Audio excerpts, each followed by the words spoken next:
ഹൂശ 4-ാം അധ്യായം 5 മുതൽ 10 വരെ തിരുവചനങ്ങൾ. ബറക്കുമോർ, അതിനാൽ നീ പകൽ സമയത്ത് പോലും ഇടറി വീഴും, പ്രവാചകരും നിന്നോടുകൂടെ രാത്രിയിൽ ഇടറി വീഴും. നിന്റെ അമ്മ മിണ്ടാതായി, അജ്ഞാന നിമിത്തം എൻ്റെ ജനം നശിച്ചു പോകുന്നു. പരിജ്ഞാനം നീ ത്യജിക്കയാൽ പൗരോഹിത്യത്തിൽ നിന്നും നിന്നെ ഞാനും ത്യജിക്കും.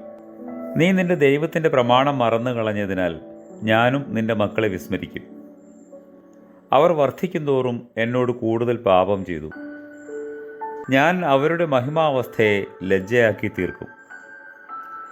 അവർ എൻ്റെ ജനത്തിൻ്റെ പാപം ഭക്ഷിച്ചു, അവരുടെ തിന്മ അവർ സമ്മതിക്കുന്നു.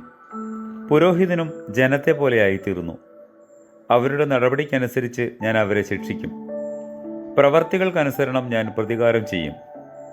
അവർ ഭക്ഷിച്ചാലും തൃപ്തരാകുകയില്ല, അവർ പരസംഗം ചെയ്താലും വർധനമുണ്ടാകുകയില്ല. കർത്താവേ, നിന്റെ ജനത്തോട് കരുണ ചെയ്യണമേ.